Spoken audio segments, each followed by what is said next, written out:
Today, the video will be a bit unusual. In this video, I want to talk about narcissists. You might think this is a channel about narcissists and all the videos are about narcissists, but that's not the case. Well, no. Not all my videos on this channel are about the narcissist. All my videos on this channel are not about the narcissist. They're about you, about what you get from the narcissist, or about what you can do to protect yourself from the narcissist's manipulations. They're about you. And this video will be unusual because it will be specifically about the narcissist. This video will be atypical because it will be about the narcissist. Because I really do get a lot of questions like, is this a narcissist? Tell us about the narcissist. What's going on inside them? How do they act? How do they function? How does he act? How does he function?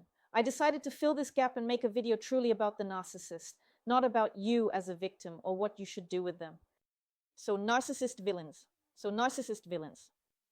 Are they scoundrels or just unhappy people living out of their own traumas? Should we pity them and do everything we can to help them? Let's figure this out in this video. Because even on channels about narcissism, where narcissists are portrayed as complete villains, monsters, truly terrible people, there are always a lot of comments from people who love a narcissist. There are always a lot of comments from people who love a narcissist. Despite everything, or even out of principle, I only like narcissists because other people just aren't as cool. They're not as attractive. I want to be close to my narcissist, or really, I just want to be with narcissists in general. I want to be close to my narcissist. Or really, I just want to be with narcissists. So let's figure out together what narcissism actually is, why people become narcissists, because there's quite a lot of misunderstanding in this area. And the very first part of this misunderstanding is that people lump all narcissists together. There's the narcissist. The narcissist likes this. The narcissist doesn't like that. The narcissist does things this way. The narcissist does things that way. There's the narcissist. The narcissist likes this. The narcissist doesn't like that. The narcissist does things this way. The narcissist does things that way. In reality, if we say that the narcissist is a carrot among all vegetables, the narcissist is a carrot. In reality, if we say that the narcissist is a carrot, yes, among all vegetables, the narcissist is a carrot, that would be incorrect. But if we say a narcissist is a vegetable, that would be correct. Among vegetables, there are carrots, there are cucumbers. And you see, they are so different from each other. This point needs to be acknowledged. A narcissist is a person. A narcissist is a person. It's a person. Just as there is a huge diversity among all people on earth, that's how diverse narcissists are. They are individuals. And this person has a disorder, a narcissistic disorder, a narcissistic disorder. But besides this disorder, this is still a whole person. And that's why, in addition to this disorder, they have a huge number of traits. And not all narcissists can be the same. The part of a narcissist that is affected by this disorder, that part is similar to other people, to other narcissists. It is similar to other people, to other narcissists, but even there, not everything is the same. And in this video, I will tell you about narcissistic defenses that people with narcissistic disorder use, and these same defenses can also be used by people with other emotional and psychological problems.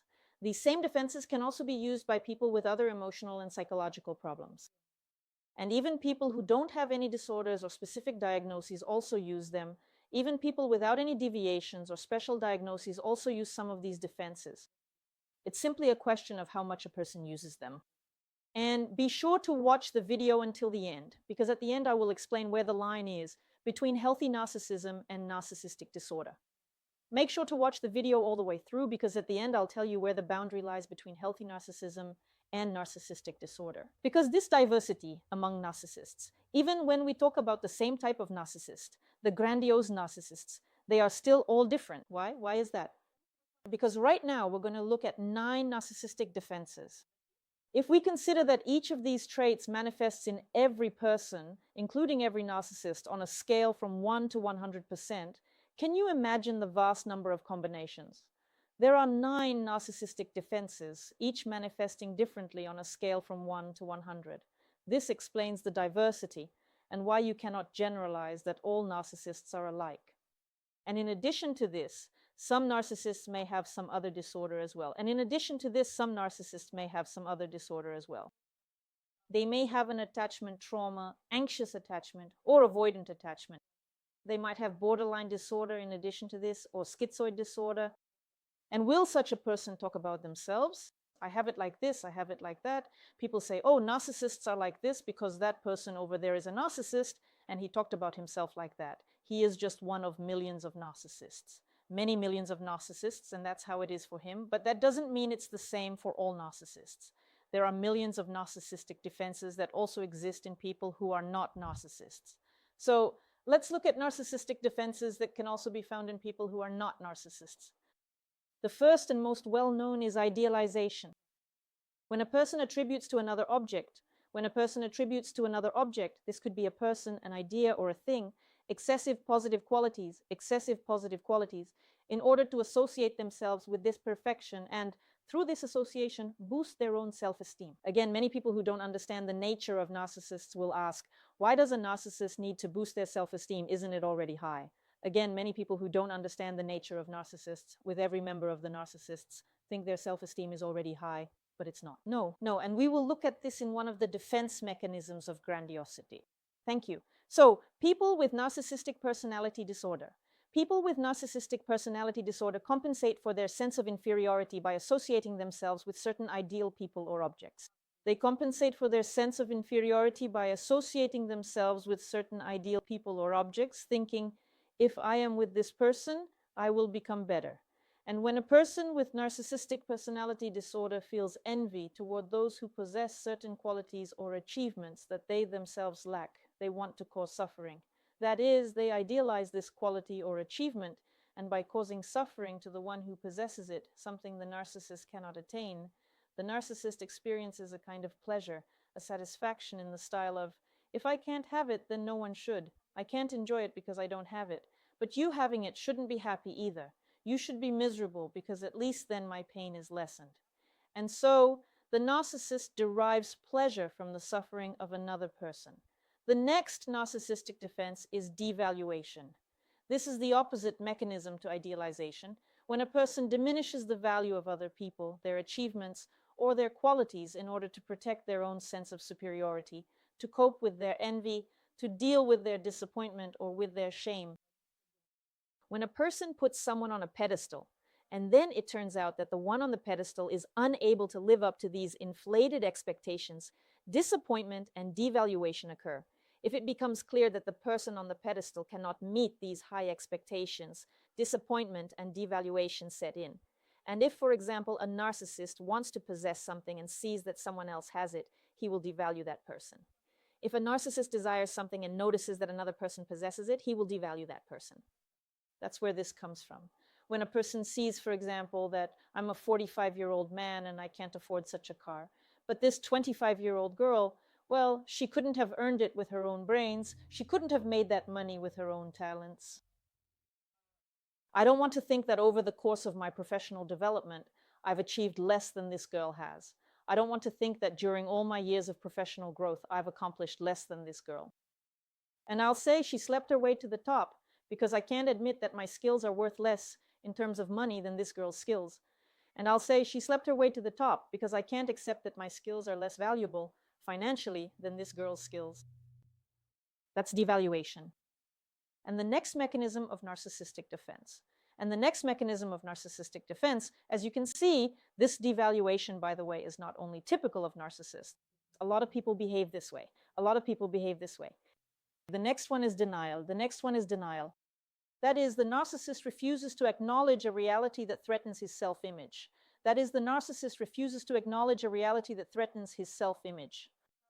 For example, he refuses to admit his mistakes, his weaknesses, or criticism, even if it is justified.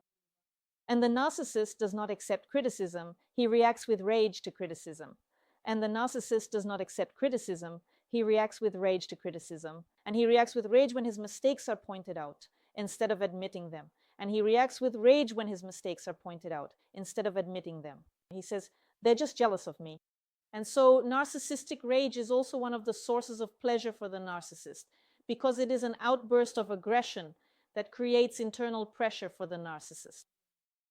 He relieves this pressure by transferring it onto other people. He sees the fear of other people in the face of his rage. He sees the fear of others before his rage. He sees the submission of others created by this rage. And this gives him the feeling that his world won't fall apart, that everything will be fine. It gives him a sense of control. And the next defense mechanism is projection. The next defense mechanism is projection. The narcissist attributes his unwanted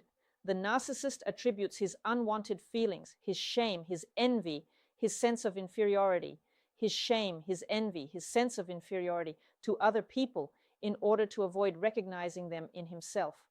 Value onto other people in order to avoid recognizing them in himself. And he is capable of projecting his idealized image onto other people. That is, I want to be like this, so I idealize this person. I know I am not like that, so I idealize this girl. She has these qualities, and her having these qualities will make me perfect. Of course, this is an unconscious process. No one actually says this to themselves in their head in these exact words. And there is an even more complex form of projection called projective identification. When a person projects their expectations onto another person and then manipulates that person in such a way that they behave in accordance with this projection. That is, for example, you don't like me because you envy me.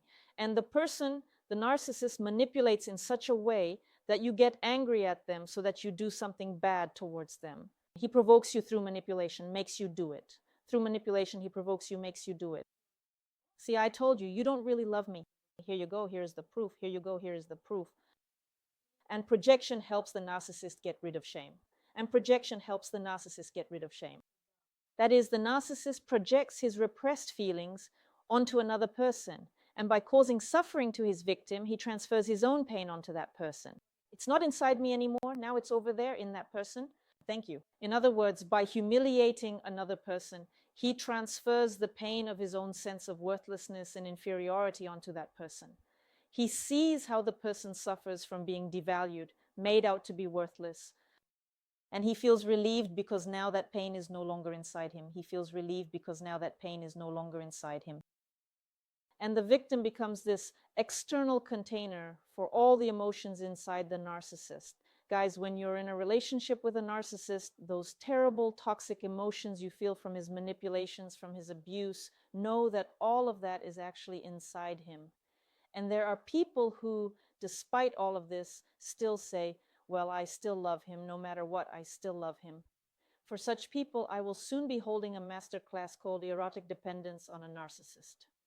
Erotic means being in love. Erotic means being in love. It's about love. We will be looking at both the sexual aspect of this dependence and the romantic aspect of this dependence. So if you've fallen in love with a narcissist, can't forget them, can't stop reacting when they ping you, when they come back, be sure to register for this masterclass using the link below in the pinned comment. Be sure to register for this masterclass using the link below in the pinned comment. The next defense mechanism of a narcissist is rationalization. The next defense mechanism of a narcissist is rationalization. A narcissist explains their behavior or feelings with some logical reasons, because in doing so, they avoid acknowledging their emotional vulnerability and their shame.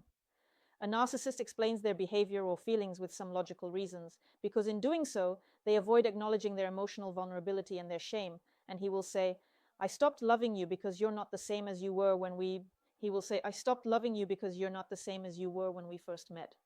You used to be so proud, so independent, and now you're like some kind of slug, like a nobody. And of course, he won't admit and will never admit the fact that it was his abuse that brought you to this state of being a slug and a nobody. So rationalization is logic without logic. In other words, this particular logic effectively excludes from careful consideration certain inconvenient facts, those specific facts that simply don't quite fit the desired worldview or established narrative. And this is illogical logic. This is illogical logic. And rationalization is also characteristic of many people as a defense mechanism that is not narcissistic. The next defense mechanism, you might be surprised, is grandiosity.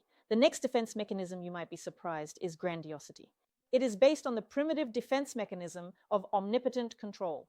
In the primitive defense mechanism of omnipotent control, the narcissist exaggerates their abilities, achievements, and significance in order to compensate for their inner insecurity. Their significance in order to compensate for their inner insecurity. In other words, the profound and pervasive sense of worthlessness that constantly torments and deeply tortures him, he invariably projects onto other innocent people. The key feature of narcissistic disorder is the way of existing in a sense of grandiosity. It sustains this false self, that is constantly being inflated. And it is directly connected to the fact that through the admiration of others, the narcissist creates within themselves the image of who they want to be. That is, at first they do this in a fake way, then people give them a certain confirmation that they have believed this lie, and then the narcissist starts to believe this lie themselves. In other words, they need to gather as many people as possible who will believe in their lie, so that the lie doesn't collapse and they don't lose their ability to believe in it themselves. And that's why a narcissist has a very strong need for control and power, because this fragility and insecurity that hides beneath their grandiosity can be revived, so to speak, when they humiliate someone and feel, oh, I control this person's feelings, I control this person's emotions. In fact, I even control this person's life. I feel this person's emotions, I control this person's emotions. In fact, I even control this person's life. If I want, this person will feel one way. If I want, they'll feel another way. However I want it, that's how it will be. My power over this person gives me the feeling that I am the ruler of the world, the master of destinies. I'm better than everyone. No one can compare to me. And when someone has an erotic dependency on a narcissist, that person, because of these manipulations, feels they experience a sense of love. That person, because of these manipulations, feels they experience a sense of love. That is, instead of feeling disgust or repulsion, such a person starts to love even more strongly. And there are certain reasons why this erotic attachment arises. There are certain reasons why sexual attachment arises. There are certain reasons why sexual attachment arises. And I talk about these reasons precisely in the free masterclass, Erotic Addiction to a Narcissist. And I talk about these reasons precisely in the free masterclass, Erotic Addiction to a Narcissist. So if you have this kind of attachment to pathological behaviors, be sure to register for this free masterclass using the link in the pinned comment. The next defense mechanism is isolation. The next defense mechanism is isolation. A narcissist emotionally distances themselves from others in order to avoid vulnerability, to avoid dependence, and to maintain their illusion of self-sufficiency. In other words, I can handle everything myself. I don't need anyone. I'm self-sufficient. Let people love me. In other words, I can handle everything myself. I don't need anyone. I'm self-sufficient.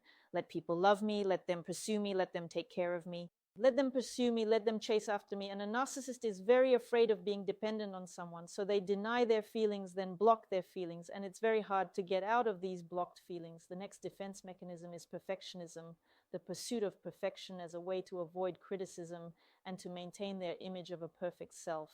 This is a trait that helps narcissists. In other words, this is a trait that helps narcissists achieve their goals, always look impeccable, present themselves in a beautiful way, so that people are attracted to them, even if it's a complete lie and utterly fake.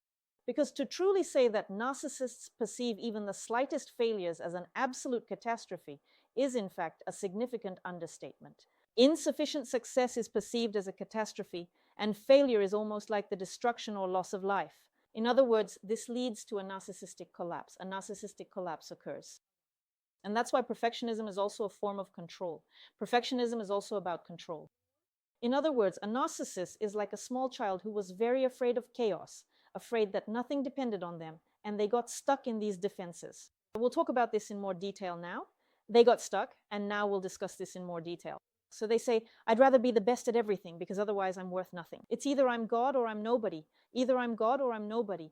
And this brings us to the next narcissistic defense. This brings us to the next narcissistic defense, which is splitting. That is, narcissists divide the world, other people, and themselves. In other words, a narcissist splits the world, other people, and themselves into good and bad. And he cannot integrate contradictory qualities. He cannot integrate contradictory qualities. He cannot understand that something can be neither bad nor good, but neutral. It depends on the context. Or in general, simply neutral. Or in principle, just neutral. Like, for example, hair length, right? Is hair length good or bad? It's neutral. Yes, it's neutral. The fact that an object is made of wood, is that good or bad? It's neutral. It's a neutral fact. It's a neutral fact. But for a narcissist, everything has to be either black or white. He can't integrate. He can't combine. He can't integrate. He can't combine. And if there are bad traits, then everything has to be devalued and thrown away. If there are good traits, then we have to idealize. If there are good traits, then we have to idealize. If we can't idealize, then we devalue and throw away. If we can't idealize, then we devalue and throw away. In other words, this is a primitive mechanism, and it is typical of small children. In other words, this is a primitive mechanism, and it is typical of small children. But then the child grows up and learns to integrate different traits. The narcissist does not grow up. This is a child who never grew up. And that's why he divides everything into black and white, himself, other people, and that's why he can't admit his own flaws. Because if I admit my own flaws, it means I'm worthless. Because if I admit my own flaws, it means I won't survive. I can't admit that I won't survive, then I'll die. So I have to believe that I'm a god, because otherwise I'm nobody. In other words, there is no third option. And that's why a narcissist is highly dependent on, in other words, there is no third option. And that's why a narcissist is highly dependent on exalting themselves and on being exalted by others. So to sum up, all narcissistic defense mechanisms are aimed at protecting this fragile self from shame, from envy, from vulnerable emotions, from feelings of inferiority. And you, as a person, as a spectator of this performance, never see this sense of inferiority. That's why many people naively believe that this sense of inferiority doesn't actually exist. But it's important for you to understand that people don't always show what is really there, and sometimes they show what isn't there at all. And if you accept this principle, then you won't have the objection of how a narcissist can be insignificant if he so energetically praises himself. Because a person doesn't need to praise himself and beat his chest. He doesn't need to praise himself, beat his chest, and belittle others in order to feel good. He doesn't need to belittle others in order to feel good. That is, a normal, healthy self-esteem, and especially high self-esteem, does not require self-praise. In other words, normal, healthy self-esteem, and especially high self-esteem, does not need self-aggrandizement. Because I already know this about myself. Why shout into the air? Why stir up the air? So these strained efforts are needed precisely because the person doesn't know this about themselves. That's why he tears his shirt open and tries with all his might. With all his might. And this switching between grandiosity, when he inflates himself like a balloon, keeps inflating and inflating, and then this balloon gradually deflates and turns into insignificance, and then he has to inflate it again, and he needs a lot of people to blow into that balloon to pump it up. Because it's always a bubble. It constantly deflates, and it constantly needs to be inflated and pumped up. It's always a bubble. It keeps deflating, it keeps inflating, it keeps getting pumped up. He oscillates between these two states, and naturally this makes emotional contact with such a person impossible. That's why many people ask, can a narcissist change if they undergo treatment? They ask, can a narcissist change if they get treatment? In fact, they can. Anyone can change their brain if they want to. The question is, which narcissist would actually want to do that? The question is, which narcissist would want to do that? And when your narcissist comes back to you and starts begging at your doorstep saying, I'll change, that's not the real story at all. And when your narcissist comes back to you and starts begging at your doorstep, I'll change, that's not the real story at all. So this is not a genuine desire to change. It's an attempt to manipulate your dependence on them. And now I'll say it straight in one line. The difference between normal, healthy narcissism, when you can praise yourself, boast about your achievements, thank you. And now I'll say it straight in one line. The difference between normal, healthy narcissism, when you can praise yourself, boast about your achievements, and pathological narcissism, you never do it at the expense of others. You don't consume others. So when people ask me, is someone a narcissist or not, I always say, the difference is this: do they consume other people or not? By consume, I don't mean eating a person's flesh, I mean emotionally. In other words, you don't need to put others down to elevate yourself. You boast, you rejoice in your achievements, but you don't humiliate anyone. That's the key difference. That's the key difference. And when you see that the narcissist has shown you so many times that he doesn't want to change, but he keeps coming back, and you keep taking him back, that just means you have an addiction. That just means you have an addiction. You consistently come up with all sorts of elaborate fairy tale scenarios to fully justify your persistent addiction. It's better to attend the masterclass Erotic Addiction to a Narcissist via the link in the pinned comment and free yourself once and for all.